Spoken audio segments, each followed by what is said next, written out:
Qoftë lëvduar Jezu Krishti, të dashur dëgjues, mirë se erdhët në emisionin ton Kisha në botë, ku përpiqemi të lexojmë ngjarjet e kohës sonë me sytë e fesë, me zemrën e kishës dhe me shpresën që buron nga Krishti.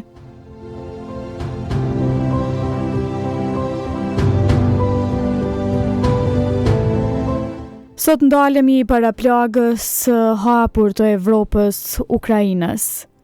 4 vite pas pushtimit në shkallë të gjerë, zëri kishës vazhdon të therras për një paqe të drejtë dhe të qëndrueshme. Presidenti i Komisionit të Konferencave i Peshqërore të Bashkimit Evropian, Imzot Mariano Crociata, ka shprehur dhimbje në thellë për vuajtjet, për viktimat dhe për shkatrimin e madh, duke kërkuar që përpjekjet diplomatike të intensifikohen për një paqe globale të drejtë të qëndrueshme. E kjo thirrje bashkohet me nismat e solidaritetit shpirtëror, si ajo e Fundacionit Sentissimus Annus Pro Pontifice, si dhe me ftesat e përsëritura të Papa Leonit XIV për lutje dhe afërsi me popullin e sprovuar Ukrainës. Po ashtu edhe Këshilli i Evropës përmes sekretarit të përgjithshëm Aljan Berset, thekson se paqja nuk mund të jetë një ndalesë e përkohshme dhunës, por duhet të ndërtohet mbi drejtësinë dhe përgjegjësinë, sepse pa drejtësi nuk ka pajtim të vërtetë.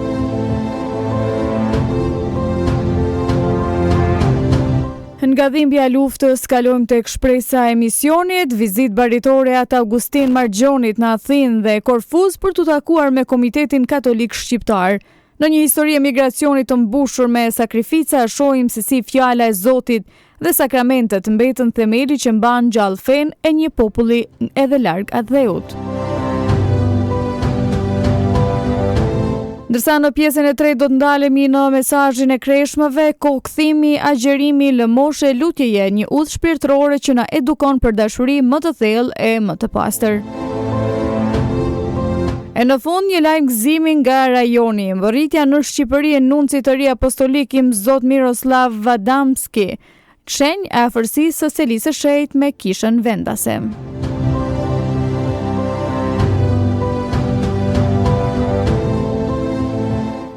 E le ta fillojmë këtë udhtim informimi dhe reflektimi me zemër të hapur, duke mos harruar se çdo lajm në kishë është në thelb thirrje për lutje dhe përgjegjësi.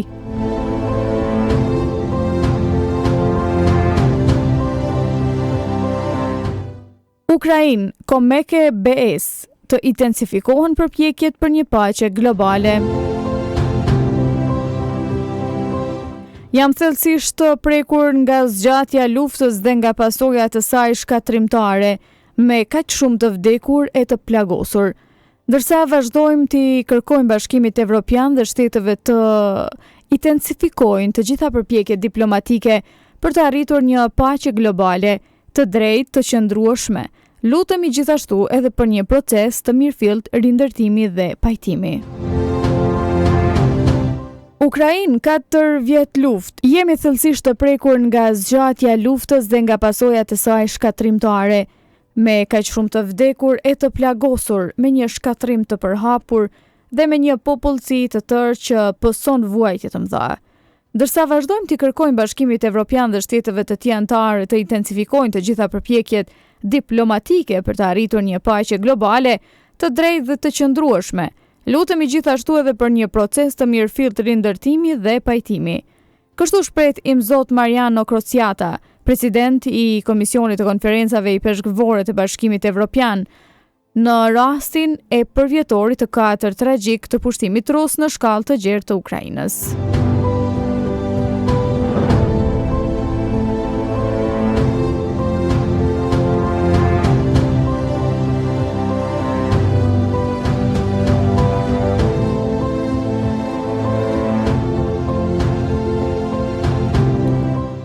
Komisioni i Konferencave i Peshqërore të Bashkimit Evropian së bashku me Fundacionin Sentissimus Annus Pro Pontifice fton sot të gjithë njerëzit vullnet mirë të bashkohen në lutje për popullin Ukrainas. Ky apel thuhet në një komunikat, pasqyron thirrje të përsëritura të Papa Leonit XIV për të mbështetur me lutje vëllëzrit dhe motrat tona në Ukrainë të sprovuar rënd nga pasojat e luftës. Komisioni i konferencave i peshkvorë të Bashkimit Evropian mbështetet gjithashtu në konferencën për ndërtimin e paqes të mbajtur në Luksemburg me 23 janar 2026, gjatë së cilës pjesëmarrësit shprehen synimin e përbashkët për të bashkuar në lutje për paqe në Ukrainë, duke përcaktuar 24 shkurtin si një datë veçanërisht domethënëse.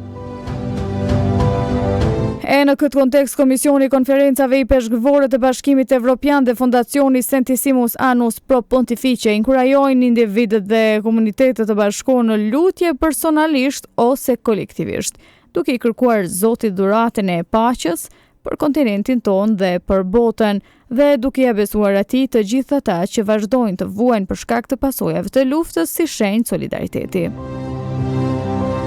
Pra, kjo lutje bashkohet me shprehje të tjera të afërsisë shpirtërore me personat e prekur nga konflikti në kufit lindor të Bashkimit Evropian, ndër të cilat edhe nisma të bashkuar në lutje për paqe në Ukrainë dhe në tokën e shenjtë, e promovuar nga Këshilli i konferencave i peshkvorë të Evropës.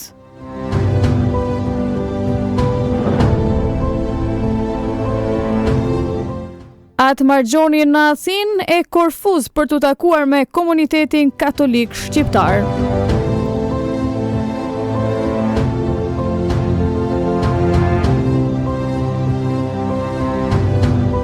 Atë Augustin Margjoni, drejtori veprimtarive misionare papnore në Shqipëri, së bashku me atë Dario Rosetin, ndërmorën një vizitë misionare në Athinë dhe ishullin e Korfuzit për të takuar me familjet katolike shqiptare nga 3 deri me 13 shkurt 2026.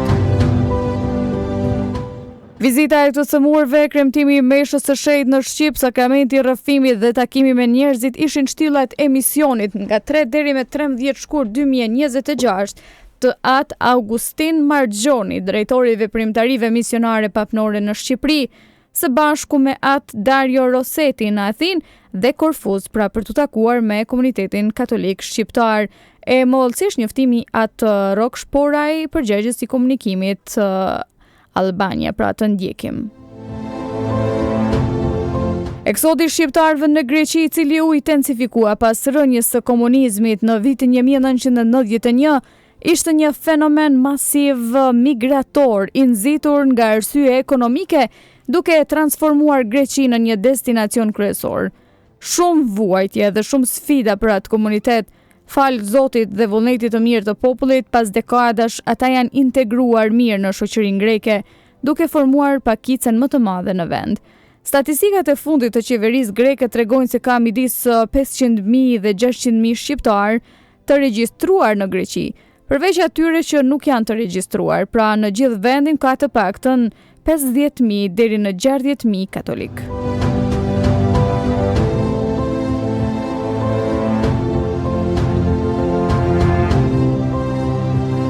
Fatkeqësisht kisha katolike lokale në Greqi nuk kishte mjetet për të ndihmuar këta të sapo ardhur nga Shqipëria, veçanërisht jashtë qyteteve, duke mos pasur as kisha dhe as meshtar për të shërbyer atyre. Në vitet 1991, etërit kapuqin i mirëpritën shqiptarët në kishën e tyre, në qendër të Athinës, në Plateja Victoria. Pra me kalimin e viteve, kisha shqiptarë është përpjekur t'i përmbush këto nevoja me burimet e kufizuara në dispozicion.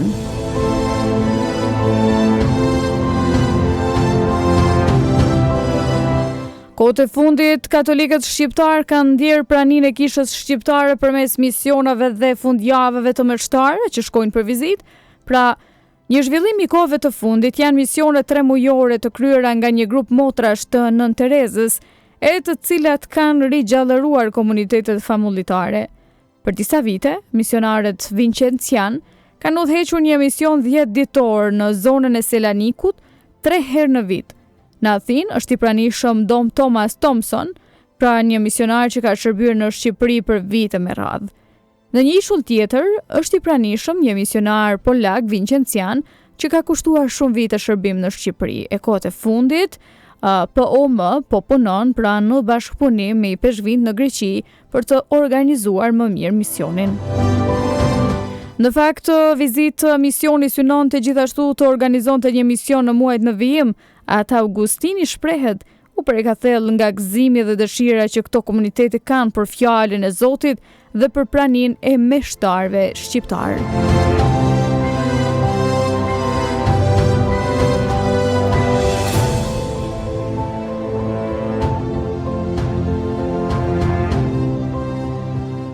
Këshilli i Evropës 4 vite pas agresionit rus, paqe të drejtë dhe të qëndrueshme për Ukrainën.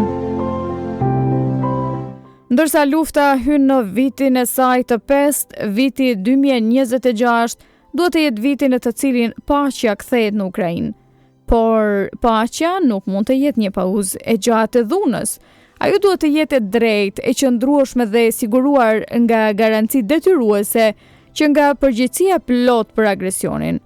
Pra një paqe qëndrueshme do të ndërtohet nga Ukraina bashkë me Evropën duke u bazuar mbi të drejtën. Sot me 24 shkurt mbushën 4 vite nga pushtimi në shkallë të gjerë i Ukrainës nga ana e Rusisë, sulmet kundër shtëpive, shkollave, spitaleve dhe infrastrukturës energjetike vazhdojnë pareshtur, duke i lënë njerëzit pa energji elektrike dhe ngrohje në dimrin më të ashpër të luftës. E këtë e kujton sekretari i përgjithshëm i Këshillit të Evropës, Aljan Berset.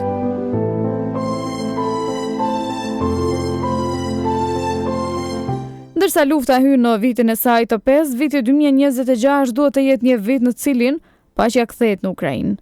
Por paqja nuk mund të jetë një pauzë gjatë dhunës.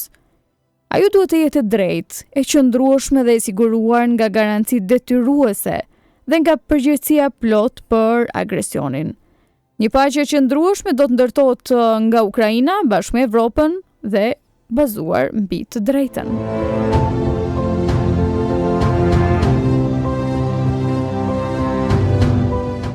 Pra Berset shton përgjegjësia nuk është një parim abstrakt, është themeli i ri më këmbjes së Ukrainës dhe një paqe afatgjate, e ne mund të kontribojmë për të garantuar që krimet të mos zhduken, që ajo që është të bërë Ukrainës të mos fshihet, e që paqja kur të vijë të mos ndërtohet mbi pandëshkueshmërinë.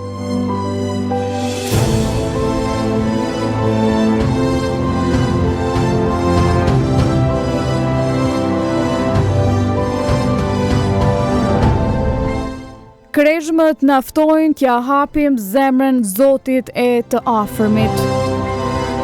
Kisha na kujton të cilat janë mënyrat për të jetuar sa më mirë periudhën e kreshmës. Agjërimi, lëmosha, lutja e impenjimi për kthimin e zemrës ka Zoti. Janë praktika tradicionale që na edukojnë si ta përjetojmë gjithnjë e më rëndësisht dashurinë e Krishtit. Jemi në javën e parë të kohës së kreshmëve që paraprindë na përgatit për kremtimin e Pashkëve të Jezu Krishtit. Po kreshmët janë kohë, gjatë së cilës duhet të përpiqemi të rizbulojmë mëshirën e Zotit. Rizbulim që na shtyn të bëhemi edhe ne të mëshirshëm për vëllezërit tanë. Kështu kisha gjatë kohës liturgjike të kreshmës vënë në plan të parë dëgjimin e fjalës së Zotit përmes ungjillit të 5 dielave të kreshmeve. E para diel që kremtuam të dielën e kaluar na bëri të reflektojmë mbi gjendjen e njeriut mbi tokë. Ungjilli na foli për tundimet e Krishtit në shkretir dhe për fitoren e tij mbi djallin. Edhe ne na kujton kisha, jemi të thirrur të luftojmë kundër zotruesve të kësaj bote të errët, në cilën djalli vepron e nuk lodhet as sot ta tundoj njeriu, pra që dëshiron t'i afrohet Zotit. Me fitoren e Krishtit mbi të, edhe ne kemi shpresë për jetën tonë. Ungjilli i shndrimit të Zotit në të dielën e dytë të kreshmës na vendos para syve lavdinë e Krishtit. Është ftesa për t'u distancuar nga zhurma e jetës përditshme, për t'u zhytur në praninë e hyjit. Ai dëshiron të na përqojë çdo ditë një fjalë që hyn thellë në shpirt, ku ndohen të mirën nga e keqja dhe na e forcon vullnetin për të ndjekur Zotin. Në të dielën e tretë të kreshmës, Jezusi i kërkon samaritanës ujë. Është dhuratë e shpirtit shenjtë që i bën të krishterët adhurues të vërtet, në gjendje t'i luten Atit në shpirt e në të vërtetën. Vetëm ky lloj uji mund na shuaj urinë për të mirën, të vërtetën e të bukurën. e djela e të verbërit që nga lindja, i cili shërohet nga Jezusi, na e paraqet Krishtin si drita e botës. Mrekullia e shërimit të shenja se Krishti bashkë me sytë e ballit dëshiron të hapë dhe sytë e zemrës, që feja jon të bëhet gjithnjë e më e thellë e që ta njohim atë si të vetmin shëlbues që e nxit njeriu të jetojë si bir i dritës. Për të dielën e 5, atë të ringjalljes së Lazrit, feja në ngjalljen e të vdekurve dhe shpresa në jetën e pasosur, na i hapin sytë për të parë qëllimin e fund të jetës sonë. Zoti e ka krijuar njeriu për ringjalljen e për jetën. E kjo e vërtet i dhuron për masën autentike e përfundimtare historisë së njerëzve, ekzistencës së tyre personale e jetës së tyre shoqërore, kulturës, politikës dhe ekonomisë. Gjatë gjithë kësaj kohe, kisha na kujton edhe të cilat janë mënyrat për të jetuar sa më mirë periudhën e kreshmes.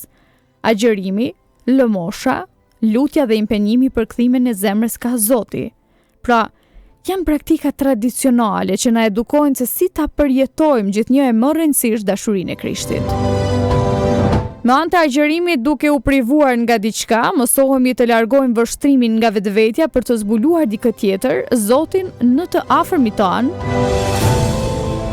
Me anë të lëmoshës, mësojmë të mos i konsiderojmë idhuj pasuritë e të mirat personale dhe të mos e zëvendësojmë Zotin me to.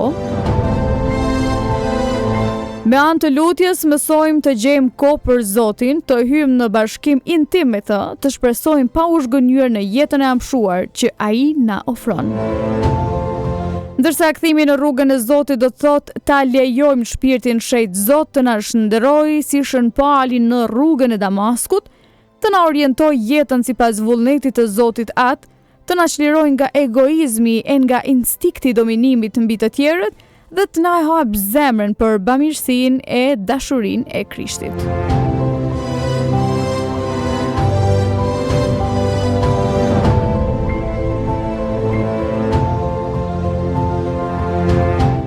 E në fund një lajm nga rajoni, nunci i ri apostolik Imzot Adamski mbërriti në Shqipëri. Mbërriti sot në Shqipëri nunci i ri apostolik, shkëlqësia e tij Imzot Miroslav Adamski, emëruar nga shenjtëria e tij Papa Leoni XIV me 14 janar të këtij viti. Nunci i ri apostolik në Shqipëri, shkëlqësia e tij Imzot Miroslav Adamski, emëruar nga shenjtëria e tij Papa Leoni XIV me 14 janar të këtij viti, mbërriti sot në Shqipëri. Në aeroportin ndërkombëtar Nën Tereza në Tiranë, nunci apostolik u prit në një atmosferë mirëseardhjeje nga i peshkvit e Kishës Katolike të Shqipërisë, nga administratori dioqezan i Sapos, si dhe nga i ngarkuari me punë i nunciaturës apostolike në Tiranë, Imzot i njohur Paul Strejac, i cili ka ushtruar këtë detyrë gjatë viteve të fundit. Ceremonia e pritjes vjoi në ambientet e nunciaturës apostolike, ku një grup valltarësh nga qendra kulturore Abadoqi në Rubik interpretuan një valle me motive tradicionale mirditore, si shprehje mikpritjes dhe vlerësimit për përfaqësuesin e ri të selisë së shenjtë në vendin tonë. E në vijim të programit, nunci apostolik Imzot Adamski zhvilloi një takim i peshkvit në rezidencën e nunciaturës apostolike në Tiranë, duke shënuar kështu fillimin zyrtar të misionit të tij diplomatik dhe baritor në Shqipëri. Të dashur dëgjues, sot pam një botë të plagosur nga lufta, por edhe një kishë që nuk hesht, një kontinent që kërkon paqe, por edhe bashkësi që vazhdojnë të mbijetojnë fal fesë. Një kohë kreshme që na fton të kthehemi brenda vetes për gjetur Zotin dhe vëllan. Nga Ukraina e përvuajtur tek misioni ndërshqiptar në Greqi e deri tek mbërritja përfaqësuesit të ri të selisë së shenjtë në Shqipëri, kuptojmë se historia e kishës është histori shprese. Shpresa nuk është optimizëm i lehtë. Ajo lind nga kryqja dhe nga bindja se Zoti vepron edhe kur errësira duket e madhe. Kreshmet na mësojnë se paqja fillon në zemër, me agjërim që na çliron nga egoizmi, me lëmosh që na hap çdo herë ndaj tjetrit, me lutje që na rënjos në hyn. Një zemër e kthyer është fara e një bote të re. E le të lutemi për paqe në Ukrainë, për drejtësi dhe pajtim të vërtet, për misionarët dhe bashkësitë tona në Mërgim, për kishën në rajonin tonë dhe që ajo kohë shej të bëhet për secilin prej nesh një hap i ri drejt dritës së pashkëve. Faleminderit që ishit me ne në Kisha në Botë. Zoti ju bekoftë dhe ju mbusht me paqen e tij deri në takimin ton të radhës. Mirëmbëjtje.